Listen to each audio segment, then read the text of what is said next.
नवीन घडामोडी पाहण्यासाठी आपल्या बारामती झटका या यूट्यूब चॅनलला सबस्क्राईब करा व बेल आयकॉन दाबा, म्हणजे ताज्या घडामोडी आपणापर्यंत पोहोचतील। यवत पोलीस स्टेशन अंतर्गत केळगाव चौफुला वाखारी या ठिकाणी असलेल्या न्यू अंबिका कला केंद्रात संगीत बारीचा कार्यक्रम चालू असताना सायंकाळी 7:30 वाजता 4 जणांनी कला केंद्रात प्रवेश केला होता।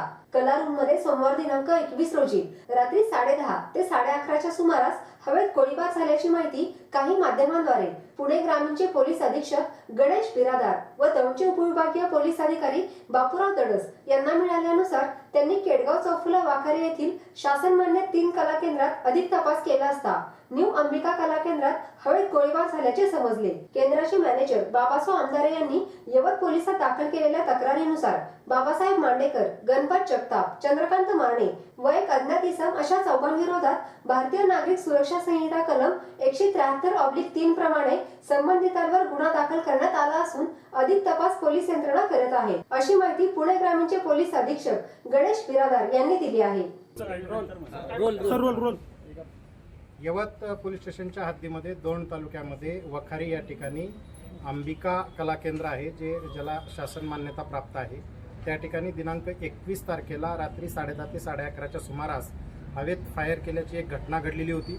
या अनुषंगाने दिनांक 21 आणि 22 तारखेला 2 तारखेला वेगवेगळ्या माध्यमातून या बातम्या बाहेर येत होत्या।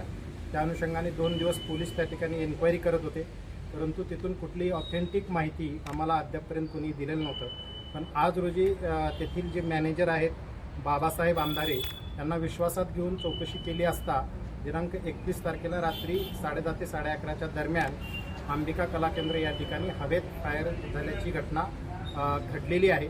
त्या अनुषंगाने बाबासाहेब आमदारे अंबिका कला केंद्राचे मॅनेजर यांनी पोलीस स्टेशनला येऊन रीतसर फिर्याद दिलेली आहे।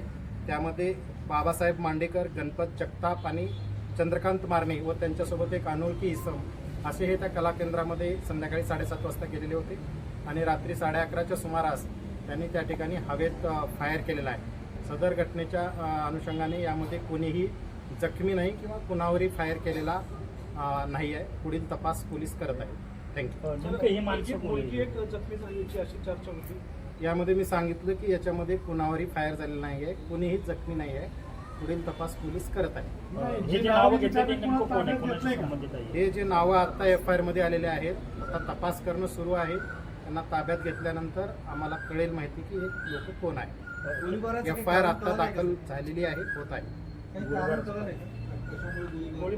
नाही, आता ते ह्या लोकांना ताब्यात घेतल्यानंतरच कळेल की यांनी गोळीबार का केला आहे।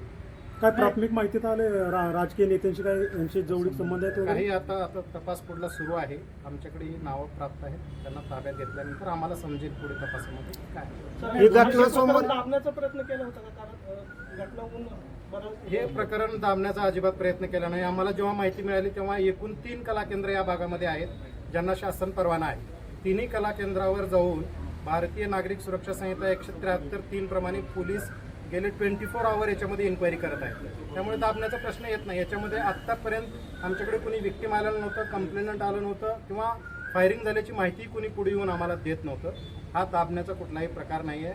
आता आम्ही त्यांना जाऊन विश्वासात घेऊन मग खात्री त्यांना झाल्यानंतर त्यांनी आम्हाला ही माहिती डिस्क्लोज केलेली आहे। त्याच्यामध्ये हवेत फायर झालेला आहे, त्याच्या व्यतिरिक्त कुठलीही घटना अनुचित त्याच्यामध्ये घडलेली नाही। घटना घडली त्यावेळेस गुन्हा दाखल का नाही केला मग त्यांनी?